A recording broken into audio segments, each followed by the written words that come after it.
नमस्कार दोस्तों, study point के ऑनलाइन प्लेटफॉर्म पे आप सभी का बहुत बहुत स्वागत है। प्राचीन भारत की श्रृंखला हमने स्टार्ट करी थी। उसमें से आज एक बहुत महत्वपूर्ण वीडियो जिसमें हम गुप्त काल की अर्थव्यवस्था, गुप्त काल की कला और संस्कृति, जिसके कारण इसे भारतीय इतिहास का स्वर्ण युग कहा जाता है, साथ साथ जो प्रमुख समय थी गुप्त काल से संबंधित, जो कि एग्जाम के लिए बहुत इंपॉर्टेंट होते हैं, उनका अध्ययन करेंगे। इससे पहले हमने गुप्त काल को जानने के स्रोतों का अध्ययन किया, गुप्त काल के प्रमुख शासकों तथा उनकी उपलब्धियों का अध्ययन किया। इसके साथ साथ हमने गुप्त काल के जो प्रशासनिक तंत्र था पूरा, उसका अध्ययन किया और उसके साथ साथ गुप्त काल के समाज को विस्तृत रूप से अध्ययन कर चुके हैं। अब हम इसकी अर्थव्यवस्था देखेंगे। तो चलिए स्टार्ट करते हैं। अगर कृषि देखा जाए इसमें से, तो गुप्तकालीन अर्थव्यवस्था की जो रीढ़ थी वह कृषि थी। ठीक है, अधिकांश जनसंख्या इनकी कृषक थी, क्योंकि मुख्य रूप से कृषि पे ही आश्रित थी। सिंचाई के साधन कौन कौन से थे जो इम्पोर्टेंट है एग्जाम के लिए, तो कुएं, तालाब और नहरें ये प्रमुख साधन थे। उपजाऊ भूमि को क्या कहा जाता था, क्षेत्र। ये इम्पोर्टेंट है कि उपजाऊ भूमि को क्षेत्र कहा जाता था। भूमि के अगर प्रकार देखें तो भूमि कितने प्रकार की थी, तो पहला उर्वर भूमि, बंजर भूमि और चारागाह भूमि, यानी 3 प्रकार से भूमि का बांटा गया था भूमि को। भूमि प्रमुख फसलें देखें तो धान, गेहूं और जौ प्रमुख फसलें थी। साथ साथ गन्ना और तिलहन का भी उत्पादन होता था। कपास उत्पादन भी होता था, जो वस्त्र उद्योगों का प्रमुख आधार बनता है। ठीक है, अब देखा जाए कि भूमि पर अधिकार किसका था, तो मुख्य रूप से जो भूमि का अधिकार था और राज्य का था, यानी सम्राट के अधीन ही भूमि होती थी। और जो किसानों को था तो मात्र जोतने और खेती करने का ही अधिकार दिया गया था, इनको मालिकाना हक नहीं दिया गया था। ठीक है, ये याद रखिएगा। अब भूमि पर राजस्व व्यवस्था देखें कैसी थी, तो जो राज्य की आय का प्रमुख स्रोत था वह भूमि कर था, क्योंकि जनसंख्या मुख्य रूप से कृषक थी, अर्थव्यवस्था भी कृषक अर्थव्यवस्था ही थी।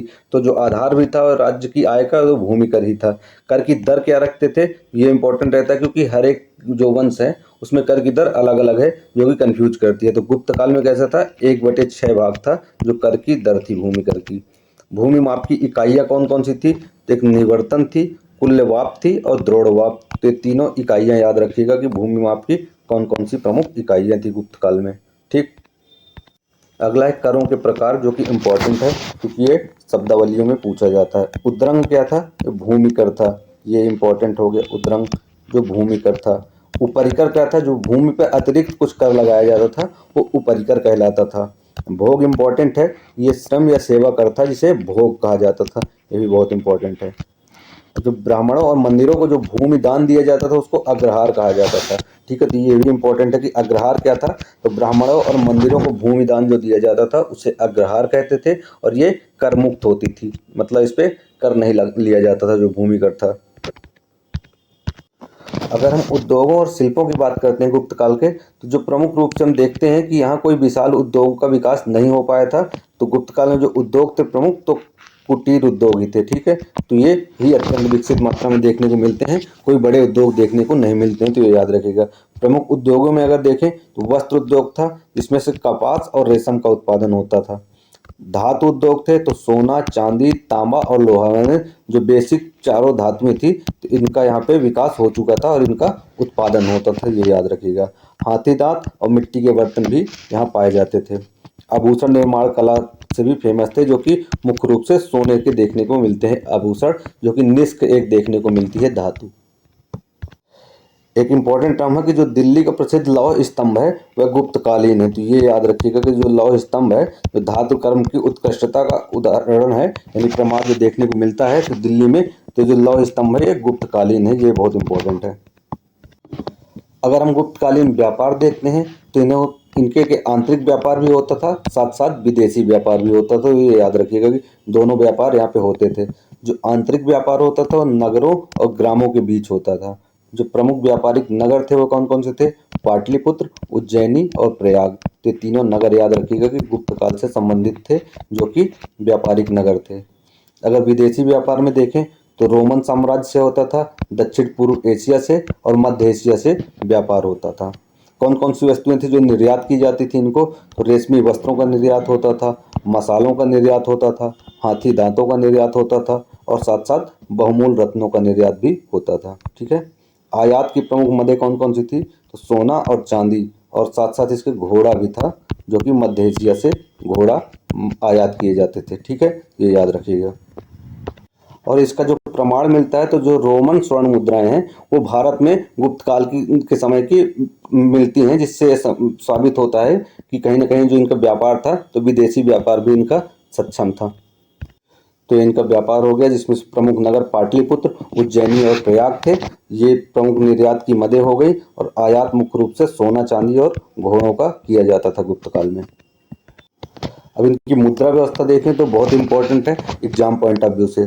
गुप्त शासकों ने बड़ी संख्या में स्वर्ण मुद्राएं जारी की थी, जिसका जो सबसे ज्यादा स्रोत मिलता है तो बयाना स्थान है राजस्थान में, जहां सबसे ज्यादा गुप्तकालीन मुद्रा देखने को मिली है। स्वर्ण मुद्राओं को क्या कहा जाता था? दीनार। ठीक है, तो ये इंपॉर्टेंट है, ये याद रखिएगा।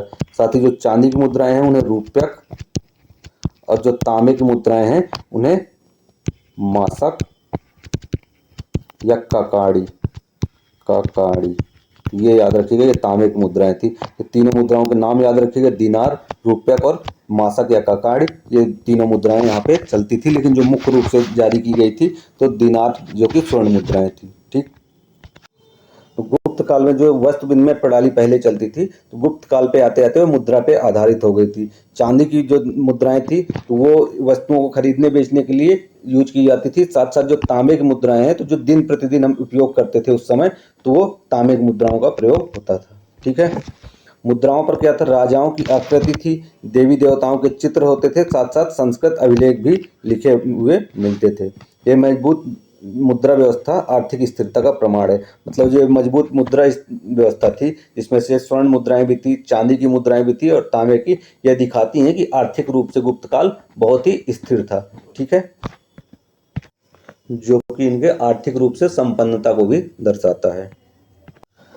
अगला है श्रेणी व्यवस्था। तो व्यापारियों और शिल्पियों के जो संगठन था उन्हें श्रेणी कहा जाता था। तो ये याद रखिएगा, व्यापारियों जो शिल्पियों का संगठन क्या कहा जाता था? श्रेणी।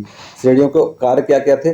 उत्पादन भी करते थे, मूल्य निर्धारण करते थे, साथ साथ श्रमिकों की सुरक्षा करते थे और ऋण प्रदान करते थे। ये चार प्रमुख इनके कार्य थे।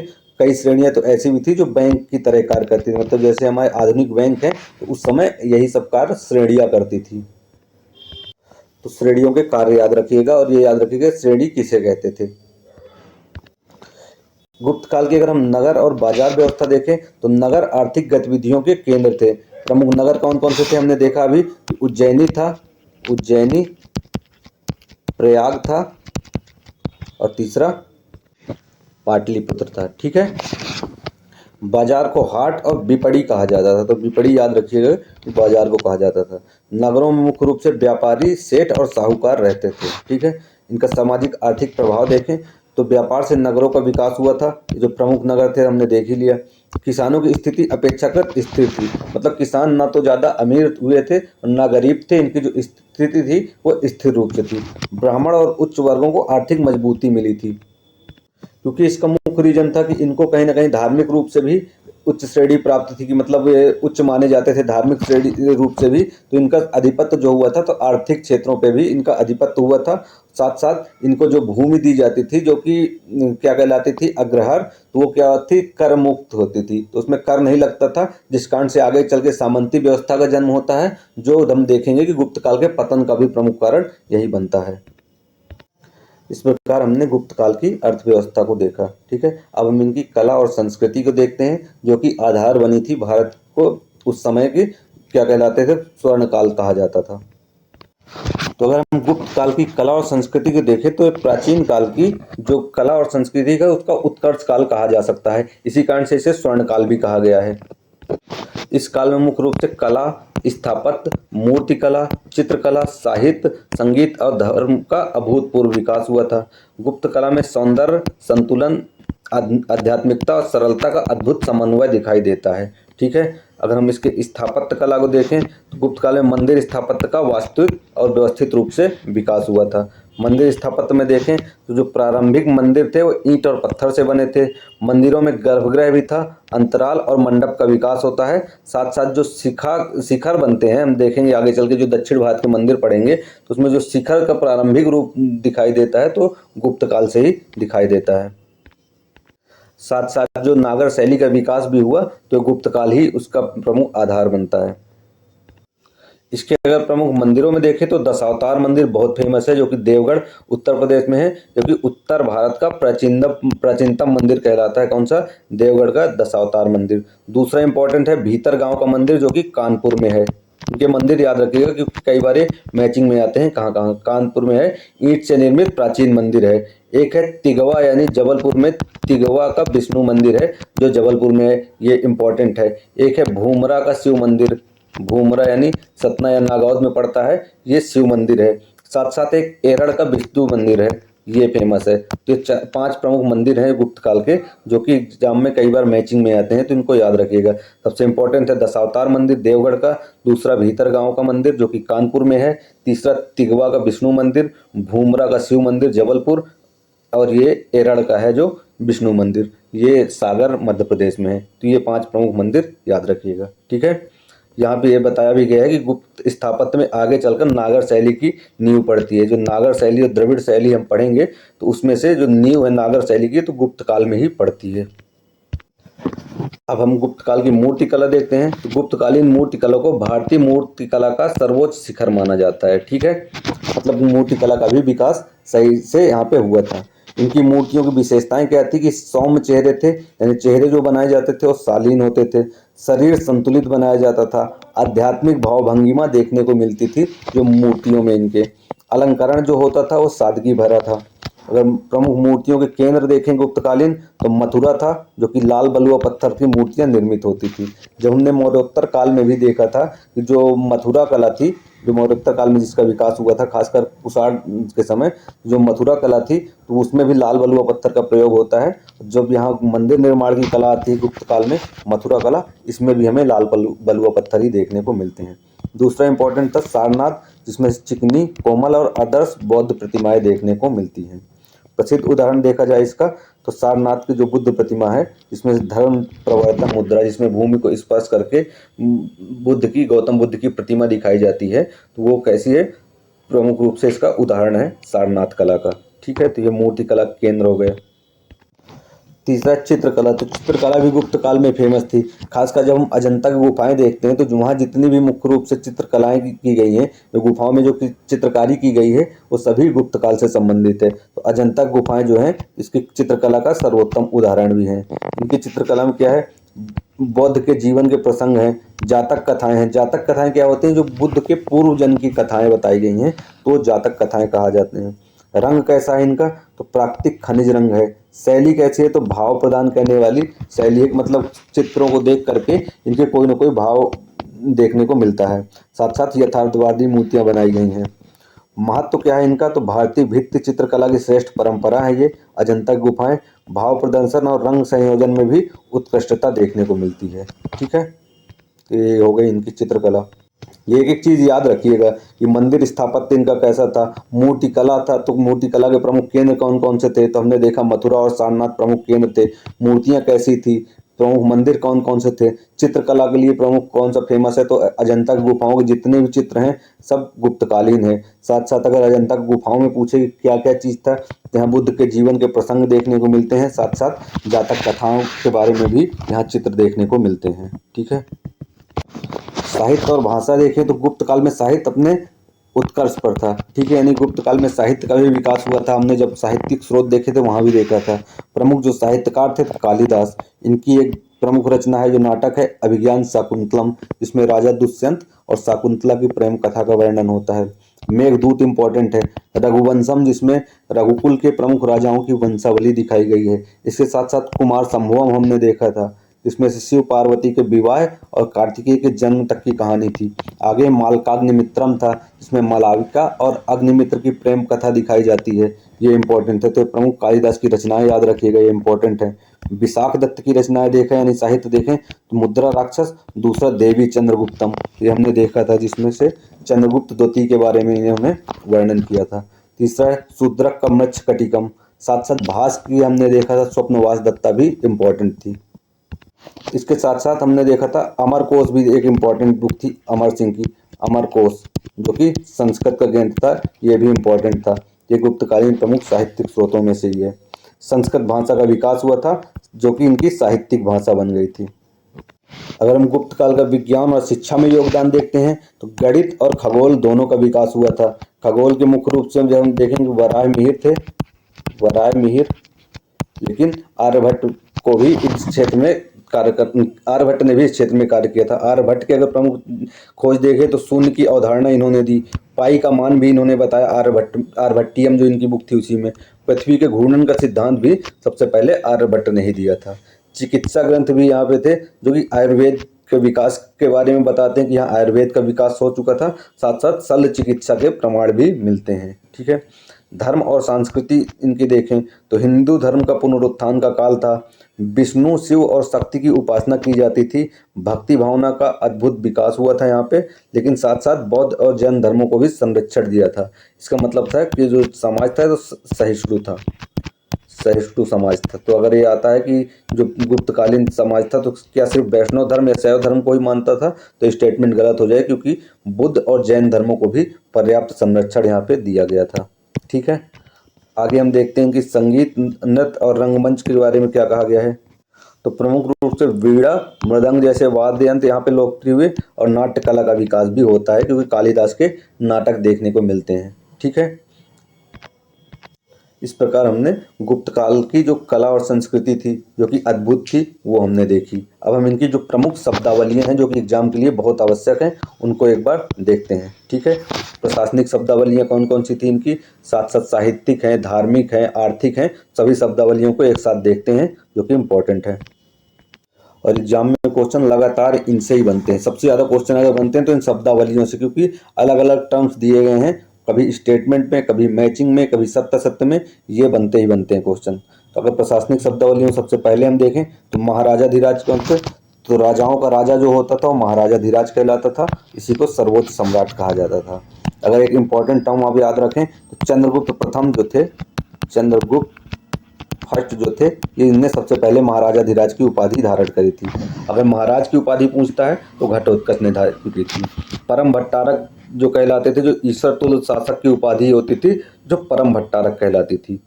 अगला उपरिक जो कि इम्पोर्टेंट है, ये कौन होते थे, जो प्रांत का शासक था इसको उपरिक कहा जाता था। प्रांतों को भुक्ति कहा जाता था, हमने पढ़ा था कि प्रांत थे उन्हें भुक्ति कहा जाता था, इसका जो प्रमुख होता था वह उपरिक होता था।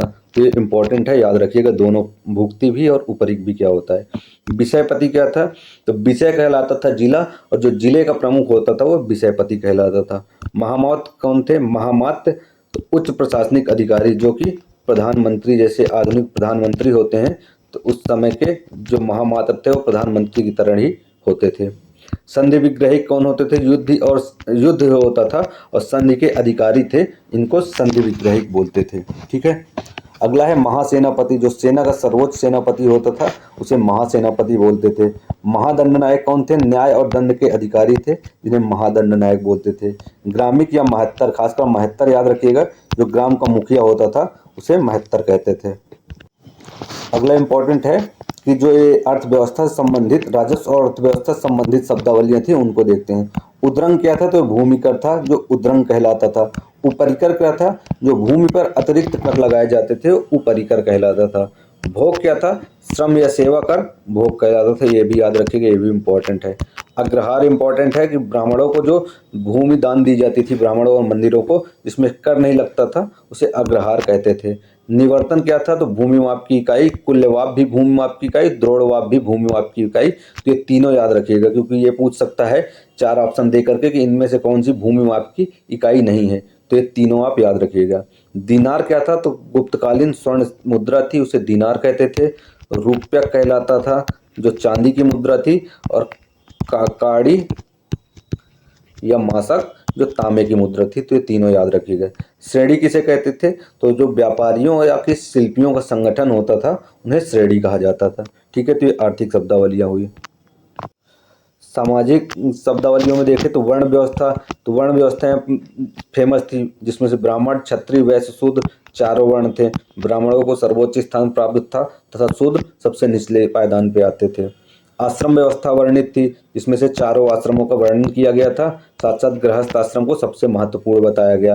पितृसत्तात्मकता थी यहाँ पे, संयुक्त परिवार की प्रणाली थी, ब्रह्म विवाह होता था, जो विवाह 8 प्रकार के हैं उसमें से 4 विवाह यहाँ गुप्त काल में फेमस है, जिसमें ब्रह्म विवाह होता था जो सबसे सर्वश्रेष्ठ धार्मिक विवाह गुप्त काल में माना जाता था। सती प्रथा के प्रमाण यहीं से देखने को मिलते हैं। जो एरड़ अभिलेख है भानुगुप्त का एरड़ अभिलेख, ठीक है, ये याद रखिएगा, सबसे इंपॉर्टेंट है। भानुगुप्त का एरड़ अभिलेख है। सती प्रथा का सबसे पहला जो वर्णन देखने को मिलता है तो इसी एरड़ अभिलेख से मिलता है। ये बहुत इंपॉर्टेंट है, याद रखिएगा। चंडाल कौन होते थे? जो समाज के सबसे निम्न वर्ग के समझे जाते थे, चंडाल कहलाते थे। धर्म से संबंधित अगर शब्दावलियां देखें तो वैष्णव धर्म जिसमें विष्णु की उपासना होती थी, शैव धर्म जिसमें शिव की उपासना होती थी, शक्ति उपासना जिसमें देवी की पूजा होती थी, सत भक्ति क्या कहलाती थी? जो ईश्वर के प्रति प्रेम या समर्पण होता था उसे भक्ति कहा जाता था। ठीक है, तो इस प्रकार हमने संपूर्ण गुप्त काल को पढ़ा, जिसमें से हमने सबसे पहले इनके स्रोत जाने थे कौन से हैं, प्रमुख शासक और उनकी उपलब्धियां जानी। फिर उसके क्रम में आगे बढ़ते हैं तो इनका प्रशासनिक तंत्र जो कि 3 भागों में बटा था, केंद्रीय, प्रांतीय और स्थानीय, उसको समझा। फिर उसके बाद हमने इनके समाज को देखा, प्रमुख स्त्रियों की स्थिति कैसी थी, साथ साथ वर्ण व्यवस्था कैसी थी, सब कुछ हमने डिटेल में देखा। फिर हमने इनकी अर्थव्यवस्था देखी, इनकी मुद्रा व्यवस्था देखी, उसके साथ साथ हमने इनका कला और संस्कृति जो इनके मुख्य रूप से स्वर्ण काल कहे जाने का आधार थे उनका देखा। साथ साथ जो इम्पोर्टेंट शब्दावलियां थी जो कि एग्जाम के लिए महत्वपूर्ण होती है, हमने इसका अध्ययन किया। और इसी क्रम में हम लगभग संपूर्ण जो प्राचीन भारत है तो जो हमने स्टार्ट करी थी सिंधु घाटी सभ्यता से, तो इसी क्रम में हम चलते चलते पूरा मध्यकाल तक पहुंचेंगे। फिर आगे मध्यकाल और आधुनिक भारत भी पढ़ेंगे। तो इसलिए हमसे क्रमबद्ध रूप से पढ़ने के लिए हमारे चैनल से जुड़े रहें, तो इसे सब्सक्राइब करें। धन्यवाद।